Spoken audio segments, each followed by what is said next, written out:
Assalamualaikum warahmatullahi wabarakatuh. Saya Ubaidillah Akbar dari Program Studi Pendidikan Biologi Fakultas Keguruan dan Ilmu Pendidikan Universitas Maritim Raja Ali Haji. Baiklah, pada kesempatan kali ini saya akan menjelaskan teori pembelajaran kognitif mata kuliah Belajar dan Pembelajaran dengan dosen pengampu yaitu Ibu Teti Kumalasari. Baiklah, yang pertama adalah pengertian teori kognitif.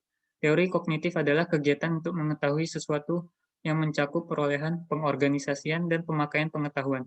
Artinya, kognisi berfokus pada memori, tensi, persepsi, bahasa, rasio, pemecahan masalah, kreativitas, serta peran struktur mental atau pengorganisasiannya dalam proses mengetahui sesuatu.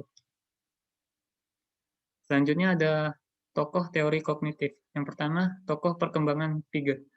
Jean Piaget adalah seorang psikolog pertama yang menggunakan filsafat konstruktivisme. Ia mengungkapkan setiap organisme harus beradaptasi secara fisik dengan lingkungan untuk dapat bertahan hidup. Ia mengemukakan tahapan-tahapan seorang anak dalam mencapai perkembangan berpikir formal.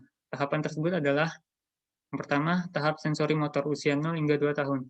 Anak yang berada pada tahap ini, pengalaman diperoleh melalui perubahan fisik, gerak anggota tubuh, dan sensori, yaitu koordinasi alat indera.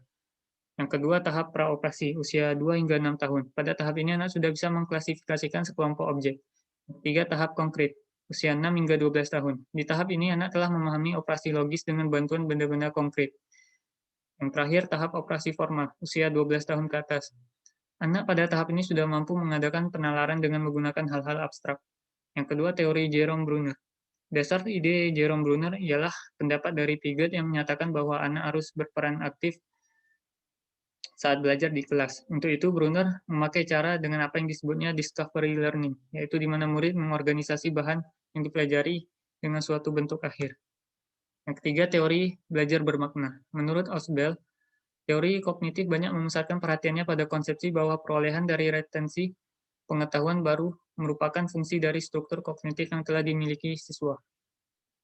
Menurutnya, pengetahuan diorganisasi dalam ingatan seseorang dalam struktur hierarki, mengurutkan materi pelajaran dari umum ke khusus, dari keseluruhan disebut sebagai substantif sekuen, menjadikan belajar lebih bermakna bagi peserta didik. Yang keempat, teori Kurt Lewin.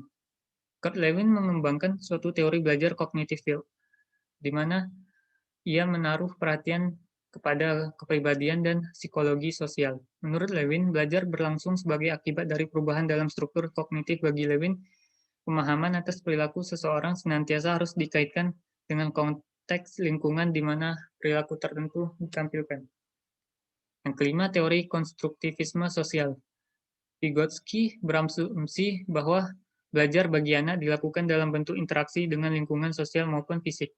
Jadi, perkembangan kognitif seseorang ditentukan oleh diri sendiri dan lingkungan sosial yang aktif pula.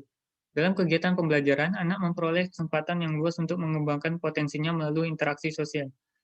Maka, bentuk pembelajaran kooperatif serta pembelajaran kontekstual sangat tepat diterapkan.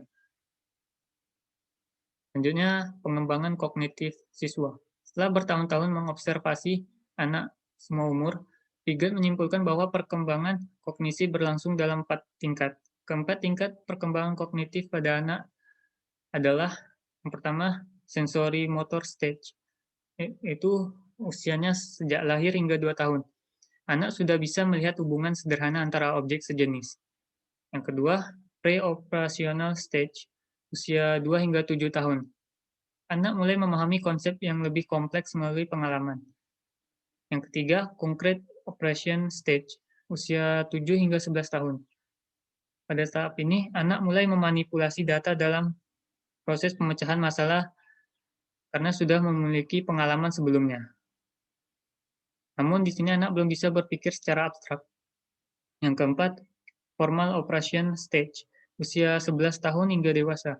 Pengembangan operasi formal dan abstrak sudah bisa dilakukan anak yang ditandai kemampuan berpikir abstrak dan simbolik. Masalah dapat dipecahkan melalui eksperimentasi sistematik. Sekian dari saya, terlebih dan kurang saya mohon maaf. Saya akhiri, wabillahi taufiq wal hidayah. Assalamualaikum warahmatullahi wabarakatuh.